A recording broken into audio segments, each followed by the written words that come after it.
I'm making this video for you, Michaylah. We've recently had a falling out, and I think some things need to be cleared, so you understand a few things.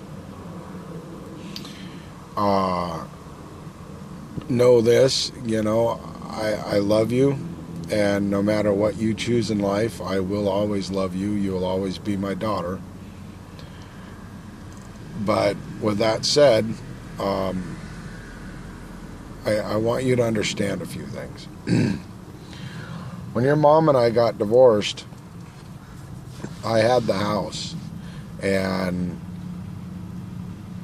the only thing I had left in life at that point was my house and you. And I chose to give my house to your mom and Matt because your mom and Matt were living in a dirt floor shack with extension cords for power, and it was no place for my daughter to be raised. So God knows I didn't want to give my house to a wife that had been cheating on me and her boyfriend. But what was more important to me at that point than them or where they lived was where you lived and that you were taken care of. So I chose to give them my house and move back to mom and dad's. Of course, while I was living there, I met Nikki, and Owen came about. And when we decided to move in together, Nikki wanted to go to Olympia, but we chose to go to Shelton so I could be closer to you. Because I wanted to be there for my daughter and watch her grow and be part of her life as much as I could. When I got a cell phone, I chose to have a Belfair phone number so that no matter where you were, you could pick up a phone locally and call your dad if you ever needed him. The bottom line behind most all this story is that, ever since you came into my life, I've revolved my life around you. And every decision I made, both financially and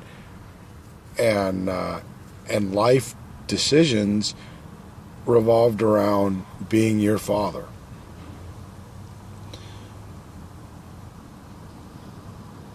I've always tried my best to provide everything for you, everything you wanted. Quads, cell phones, laptops, Kindles, iPods, game systems, TVs, you name it, everything you've always wanted. And I didn't always have the money for those things. Sometimes I had to save up for months to buy them for you, or I had to sell things to buy things for you. But I wanted my daughter to have everything. And eventually I started to realize that you had come to expect it from me and you didn't appreciate it anymore. Your mom bought you a sweatshirt and you posted it all over Facebook about how great your mom was because she bought you this sweatshirt, because you knew your mom doesn't have a lot of money, and so it was a big deal when she bought you this sweatshirt.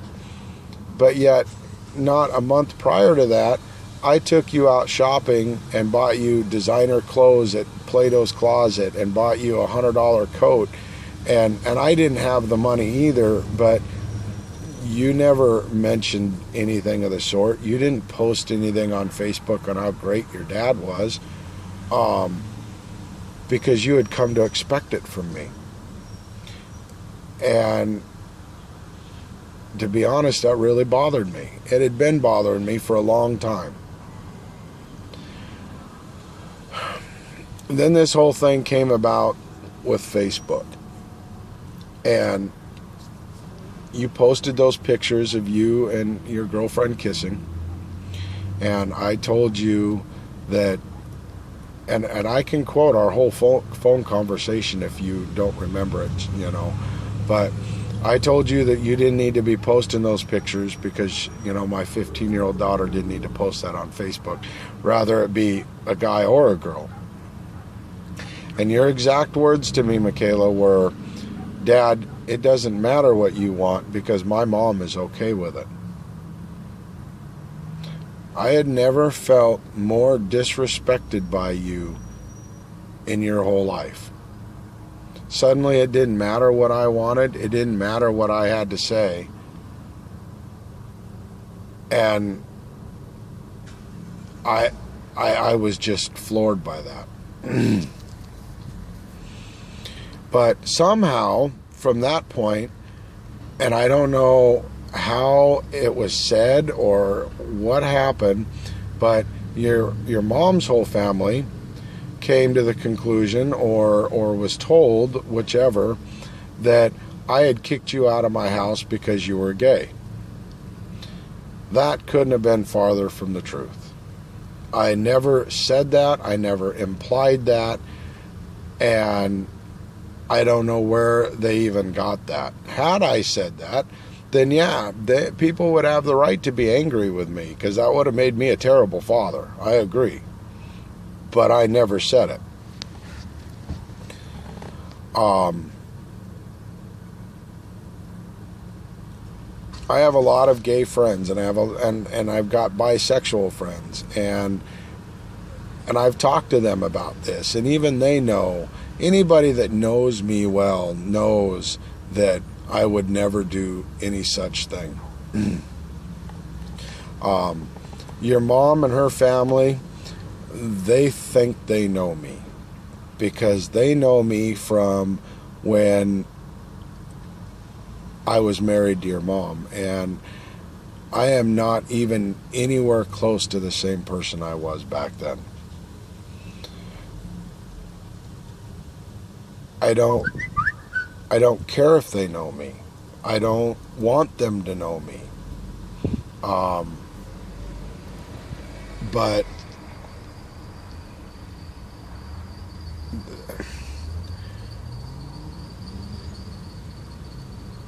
because the only thing that mattered is you. I don't. That's the only thing that ever mattered to me in any of the people over there.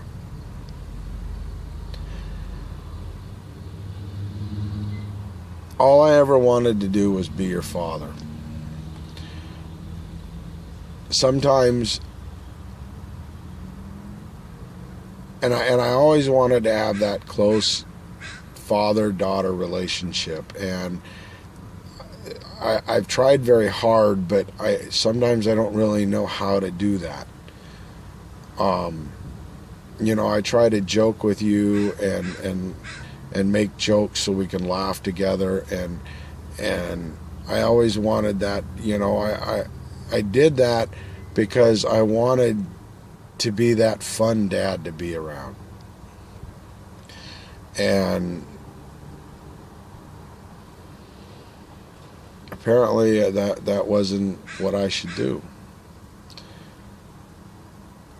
Bottom line is, I'm always going to be your father first before I'm your friend. That's my job. I want to be your friend, but I needed to be your father.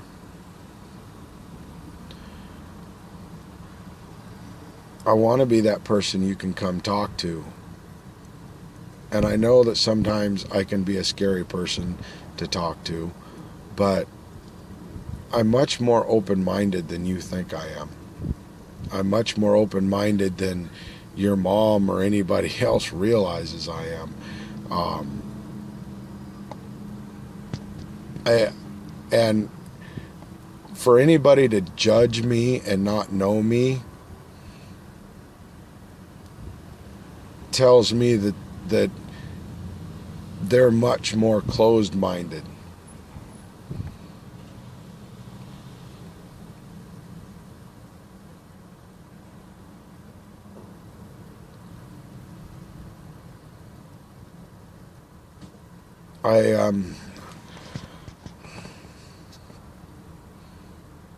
I guess the bottom line, the whole point to all this is that, you know, if you choose to not be part of our lives, then I can't stop you from making that choice.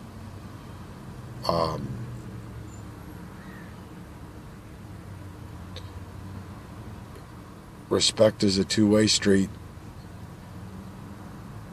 and I'll always love you.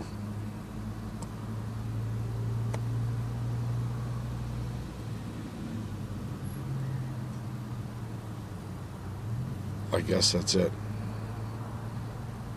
I don't know what else to say to you.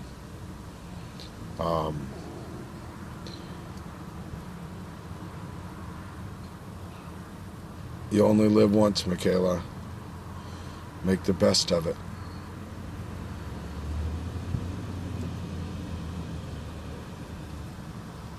That's the best advice I can give you as a father. You only live once. Make the best of it. Cherish the people that are close to you. Try not to hate. Hate's a powerful thing. It'll make you, it can destroy families, it can destroy worlds.